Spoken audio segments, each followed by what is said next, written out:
l'éducation est la base de l'économie. S'il n'y a pas une bonne éducation, alors il n'y a pas de création de richesse. Donc la création de richesse passe par une bonne éducation. Donc voilà, si l'État, si le gouvernement camerounais, les gouvernements africains ne mettent pas l'accent, ne revoient pas l'éducation de leurs citoyens, alors qu'ils oublient la création des richesses et qu'ils oublient donc l'émancipation du continent. Donc si l'Afrique veut se développer, alors ça va passer automatiquement par l'éducation. Et quand je parle d'éducation, je parle de création de richesses, je parle d'innovation et je parle également de concurrence avec les autres pays. Donc tout va passer par l'éducation. Et tout cela commence à la maternelle, la CIL et finit jusqu'à l'université. Donc je vais dire, c'est un tout. Il faudrait que les parents se sentent concernés. Donc n'orientez plus vos enfants au hasard. Questionnez, soyez sûr avant d'envoyer vos enfants et observez la société, observez les secteurs porteurs avant d'orienter vos enfants. Les enseignants, dites la vérité à vos élèves. Si vous êtes dans une classe où vous enseignez, par exemple, passez tout votre temps à enseigner, je ne sais pas, vous enseignez l'histoire, dites à vos enfants de manière concrète à quoi ça va servir. Donc je vais dire, dites la vérité à vos enfants. Dans les établissements, il y a les conseillers d'orientation. Conseillez les enfants, conseillez les jeunes, aidez-les à s'orienter. Les chefs d'établissement, pareil, vous connaissez déjà le dehors, vous avez étudié, certains ont étudié à l'extérieur, vous avez vu comment ça se passe. Orientez les enfants pour qu'ils ne s'égarent pas dans le choix de leur filière.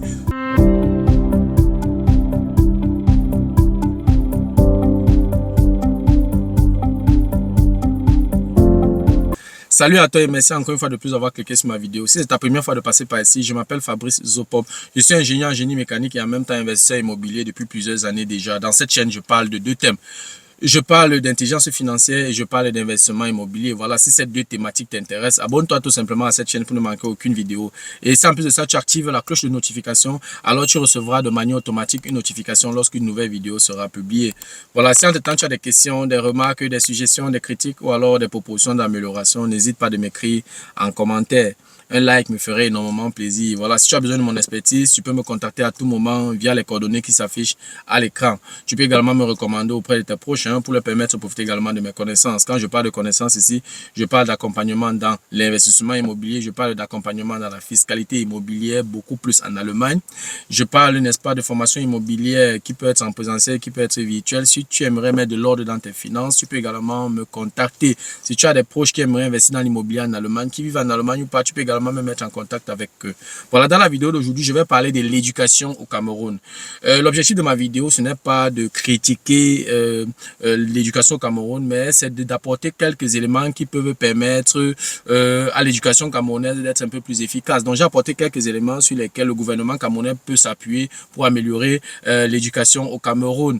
Je ne suis pas en train de dire ici que l'éducation au Cameroun ou alors les diplômes camerounais sont mauvais ou bien sont faibles. Non, non, parce que quand on regarde les écoles, les grandes écoles où les Camerounais, les bacheliers camerounais continuent leurs études, je pense que ils font du bon boulot. Donc je vais dire, je ne peux pas tirer complètement l'éducation du Cameroun vers le bas. Il y a beaucoup de bons points dans l'éducation au Cameroun, mais il y a beaucoup d'éléments qu'on peut améliorer. Voilà, j'ai apporté dans la vidéo aujourd'hui quelques éléments, n'est-ce pas, sur lesquels le gouvernement peut s'appuyer pour améliorer l'éducation au Cameroun. Si tu veux en savoir plus, reste scotché. La suite, juste après le générique.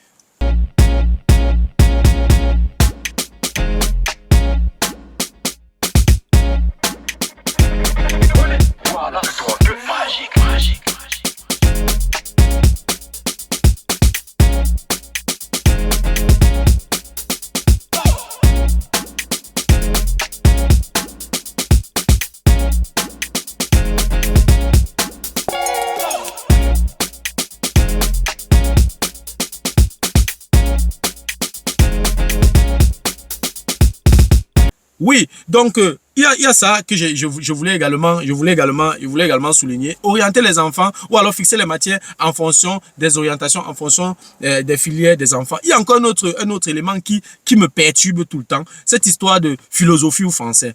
En terminale C, ceux qui ont fait terminale C, D, E et tout le reste, arrive jusqu'au jour du bac, tu ne sais pas si tu vas faire français ou philosophie. C'est-à-dire que tu es assis. C'est quand on te remet l'épreuve, que tu regardes l'épreuve, c'est écrit sur ça, soit philo, soit français. Ça n'a aucun sens. Ça n'a aucun sens. Qu'est-ce qu'un gars de terminale E? Moi, par exemple, c'est vrai, j'ai fait philosophie. bon, jusqu'à présent, je dois l'avouer. Hein. Moi, je suis quelqu'un du terrain, quelqu'un qui aime ce qui est palpable. Moi, j'ai toujours voulu faire, en tout cas, le domaine que j'ai choisi, ça a toujours été ce que j'ai voulu faire. Donc, du coup, cette histoire de, quand on venait m'encombrer avec les philosophies, géographie, la seule chose que je peux encore dire que oui, l'anglais. L'anglais encore, je suis d'accord, il n'y a pas de souci. Mais, on vient m'encombrer avec la géographie, on vient m'encombrer avec l'histoire. Non, non, ça n'a aucun sens. Donc, vraiment, il faudrait que le gouvernement fasse des efforts dans ce sens, qu'ils essaient un peu de réadapter, Parce que quand on va, par exemple, pour les concours officiels, par exemple, les concours pour entrer peut-être à Polytechnique ou bien dans les écoles comme l'UIT de Douala ou bien l'Insaï de Ngaoundéré et tout, quand on arrive au concours, il y a 3 matières, mathématiques, physique et tout. Puisque tu vas entrer pour faire une formation d'ingénieur, on te donne des matières comme mathématiques, physique et chimie et peut-être il y a un test psychotechnique, un truc de ce genre et tout. Bon, toute cette histoire, l'histoire, géographie et tout ce que tu as appris là, c'était pourquoi? Donc, je vais dire, il faudrait que le gouvernement revoie encore ça parce que c'est beaucoup de matières. C'est beaucoup de matières. Moi, par exemple, j'ai échoué le baccalauréat aussi, c'était aussi l'une des raisons parce qu'il y avait tellement de matières. Bon, c'est vrai que la première année où j'ai échoué, j'étais paresseux, j'étais faible. Donc, du coup, l'échec ne m'a pas surpris. Donc, ceux qui se sont mis au travail ont réussi. Mais ils réussissent non pas les mentions et tout. Donc, c'est ça également qui réduit les mentions au baccalauréat. Quand je regarde, par exemple, le système allemand, ils n'ont pas tout ça. C'est bien organisé, bien réglé. C'est vrai que quand on arrive, par exemple, à l'université, les Allemands qui ont eu le bac n'ont pas notre niveau. Nous sommes extrêmement forts. Malgré le fait qu'on a été encombré par toutes ces matières-là, nous sommes extrêmement forts. Mais ça n'empêche pas que 5 ans après, qu'ils soient opérationnels, qu'ils soient efficaces dans les entreprises. Ils développent les pays. Ils font avancer la technologie. Oui, oui. Pourtant, ils n'ont pas fait tout ça. Ils n'ont pas fait toutes ces histoires, géographie et tout ça. La première année, les premiers semestres, les premières années, tu as l'impression que tu es plus fort que eux. Mais après, très vite, quand on entame déjà les matières professionnelles, ça devient extrêmement compliqué. Ils prennent le devant. Ils prennent le devant. Donc, on nous perd beaucoup de temps avec des matières inutiles. On nous perd beaucoup de temps avec des matières inutiles. Mais il faudrait que le système éducatif camerounais soit encore réglé, touché dans ce sens. Ceux qui veulent faire français, philo, histoire, il y a une filière qui est la filière A. On peut réorganiser la filière A. Oui, on peut réorganiser la filière A, on réorganise la filière, la série C. Bref, on réorganise les autres filières. Quand je vois par exemple un enfant, je sais pas, en 3e en train de faire puériculture ou bien en train de faire couture, tout ça, c'est pourquoi? Il est en 3e, ok? Généralement, ceux qui veulent faire puériculture ou couture, tout ça, s'orientent déjà depuis la première année, ça vont dans les lycées techniques pour faire ou les CETIC, ou bien les collèges techniques privés là, pour faire tous ces filières là. Quand quelqu'un vient déjà dans l'enseignement général, c'est pour plus tard être soit scientifique, soit littéraire et tout. Donc pourquoi l'encombrer avec les puéricultures, avec on appelle ça en comment, ESF, économie sociale et familiale, tout ça, on n'en a pas besoin. On n'en a pas besoin. Vraiment, si quelqu'un est intéressé par l'économie sociale et familiale, il sait où alors s'orienter. Il y a des filières ESF, il y a des filières IH, il y a des filières, je ne sais pas. Il peut aller s'orienter là-bas. Donc, je vais dire, ça, c'est à ce niveau, le gouvernement camerounais, ou alors les gouvernements africains, pour les pays qui sont similaires, ces gouvernements doivent retoucher encore l'éducation, leur système éducatif pour que ces enfants soient de plus en plus, voilà, compétitifs. Parce que quand je regarde les autres pays, ce n'est pas trop comme ça, mais on met plus l'accent sur ce qui est important. Donc, ça veut dire quoi? Si l'enfant veut être mathématicien, si l'enfant veut être informaticien, on met tout ce dont il a besoin en informatique. Parce que c'est comme ça. Perfectionner ce qu'on maîtrise. Ne pas perdre le temps sur ce qu'on ne maîtrise pas. C'est comme ça. C'est ça. C'est ça qui fait en sorte qu'ils sont compétitifs. C'est ça. Donc, il faut retoucher, il faudrait que les gouvernements africains retouchent encore le système éducatif pour que les enfants soient de plus en plus percutants. Donc, ça, c'est la responsabilité du gouvernement, c'est la responsabilité des parents, c'est la responsabilité des enseignants aussi. Et lorsque j'ai fini de dire ça, je vais parler un peu de l'université. Vraiment, il y a tellement de filières à l'université qui ne servent vraiment à rien. Franchement. Et chaque jour, les universités s'ouvrent et tout. Vraiment, il faudrait également que le gouvernement régule ça. Parce qu'il y a, en fait, l'université actuellement au Cameroun est là pour former des chômeurs. Parce que quand on arrive, par exemple, dans les filières comme SECO, vraiment, je pense que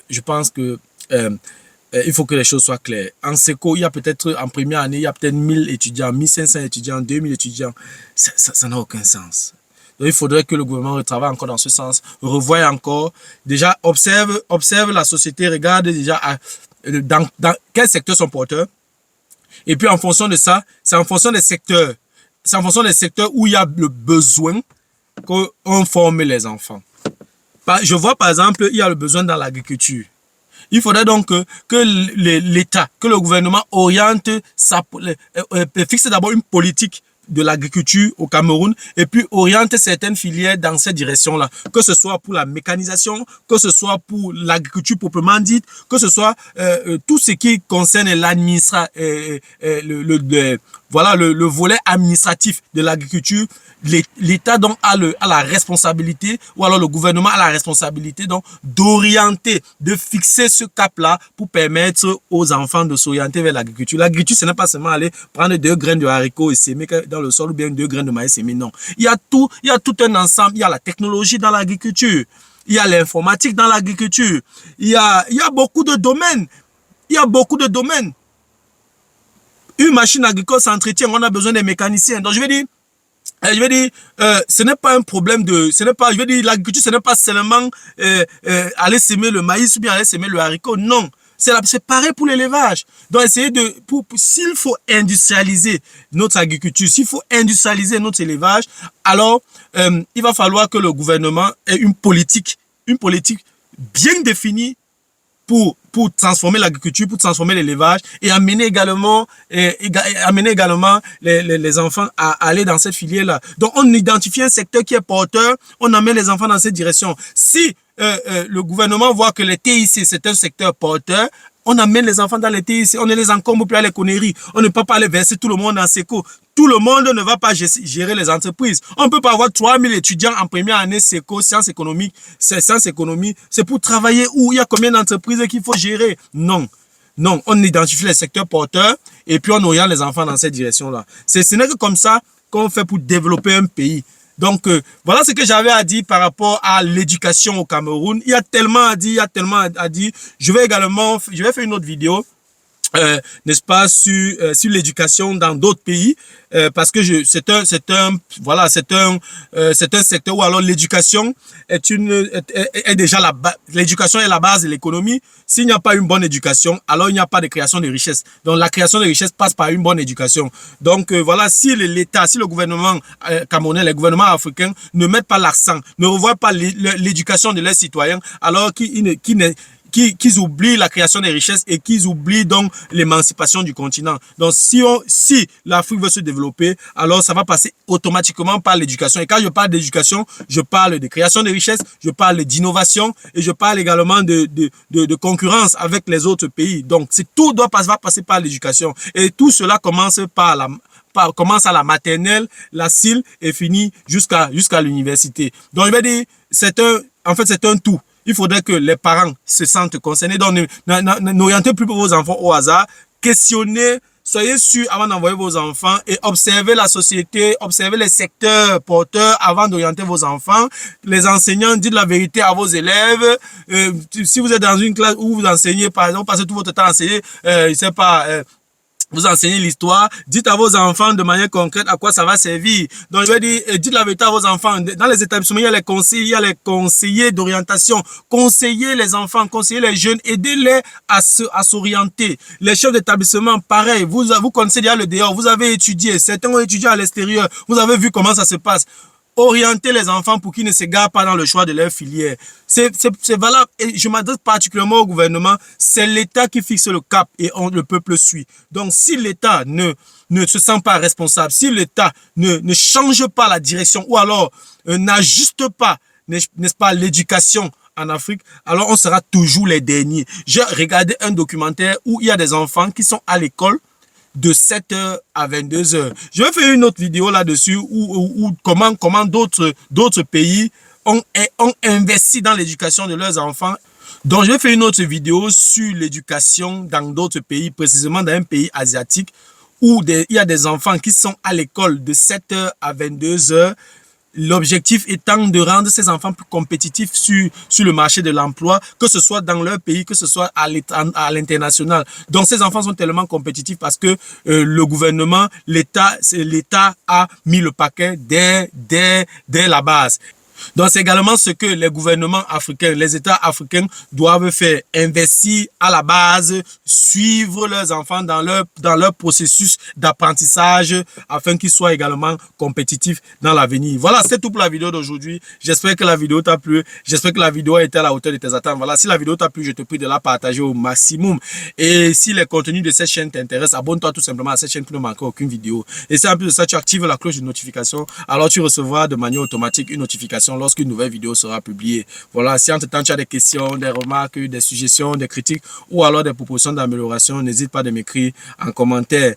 Un like me ferait énormément plaisir. Si tu as besoin de mon expertise, tu peux me contacter à tout moment via les coordonnées qui s'affichent à l'écran. Tu peux également me recommander auprès de tes proches pour leur permettre de profiter également de mes connaissances. Merci encore pour ta disponibilité. Merci pour ton attention. C'était Fabrice Zopop de Imo Génie. On se dit donc au revoir et à la prochaine. Ciao.